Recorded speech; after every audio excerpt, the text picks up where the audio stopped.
Okay, have you ever thought about, consulting a mystic to map out a massive corporate merger? Probably not, right? Well, welcome to this explainer.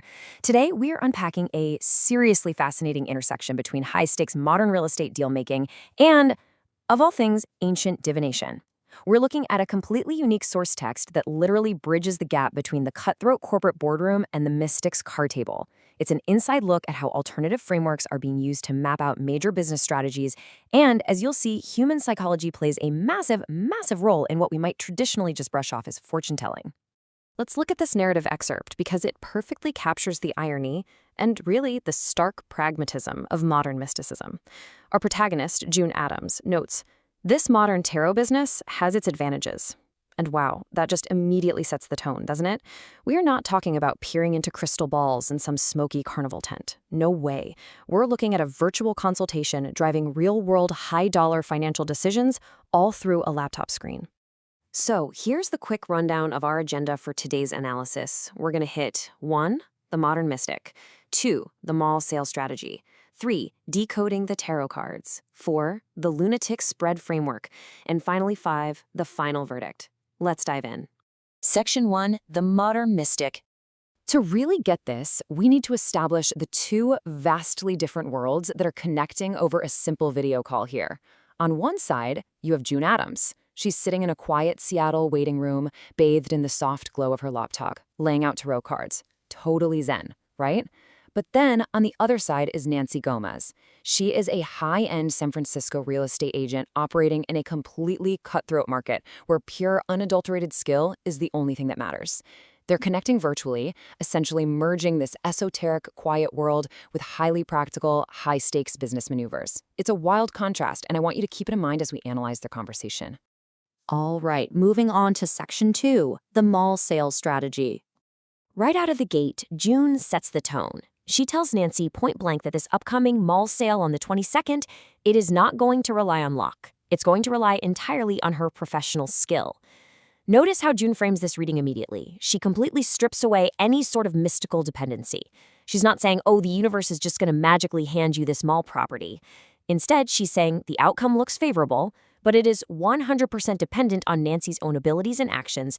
It's actually this brilliantly empowering psychological framing, just kind of disguised as divination. Section 3, decoding the tarot cards. Okay, so let's look at exactly how June translates these mystical cards into what is basically a hardcore strategic business briefing. This first set acts like a historical risk assessment. For instance, the Three of Swords isn't just about general sadness. It actually highlights a specific past disappointment that is currently shaping Nancy's cautious approach. I mean, think about it. How do your own past setbacks dictate your current strategies? It makes total sense. Then you've got the Queen of Cups, giving Nancy the emotional control to really read the room. The Eight of Cups says, hey, walk away from those outdated tactics. And the Knight of Pentacles is a reminder that steady, methodical persistence with the paperwork is what actually yields results. Honestly, it's almost absurd how much this mystic sounds exactly like a McKinsey consultant. As the deal really starts taking shape, the focus shifts heavily toward discipline and alignment. The Four of Wands pops up to indicate a solid foundational structure for the deal. Then, the Chariot shows that Nancy absolutely will overcome obstacles, but, and this is a big but, only through intense discipline. Interestingly, the Lover's card here isn't about romance at all. In this context, it's interpreted strictly as a key business partnership where strategic alignment is absolutely critical. Like, choose carefully, but do it confidently.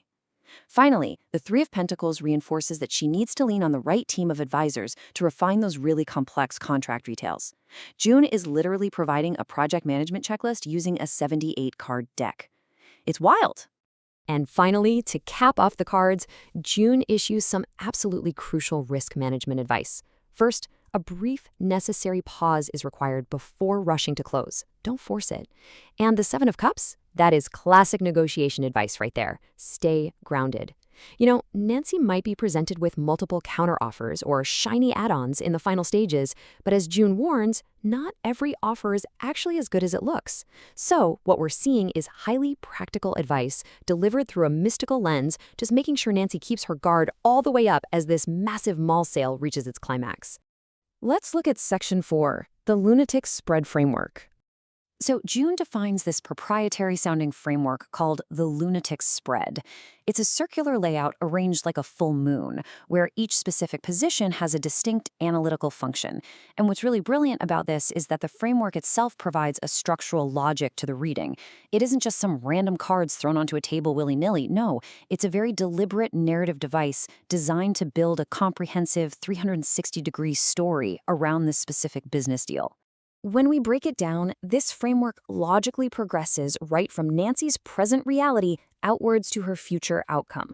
Step 1 is the center. That's Nancy's current state of affairs regarding the San Francisco Mall. Step 2 is the surrounding area. This contextualizes the deal by looking at past influences, hidden market forces, and the various stakeholders involved. Finally, step 3 is the outer arc, which projects out into the future and determines the ultimate outcome of the sale.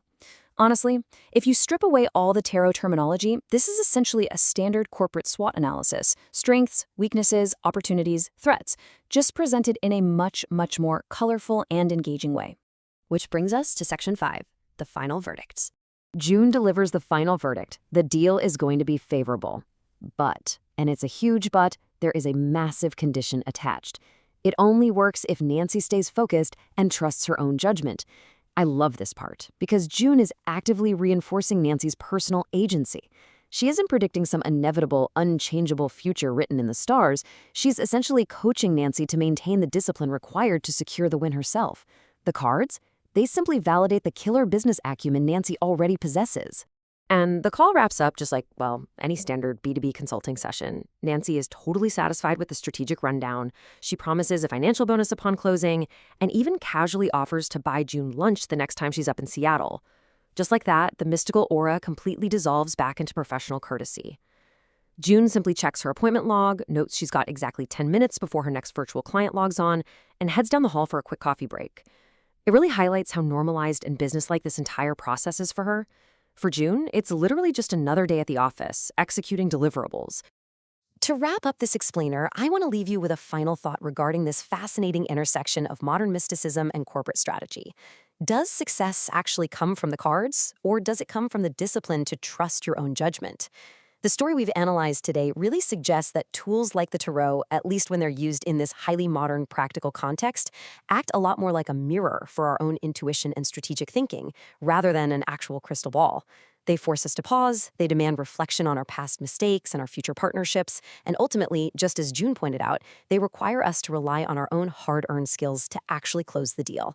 Thank you so much for joining me for this explainer today. Keep questioning, keep analyzing, and I'll see you next time.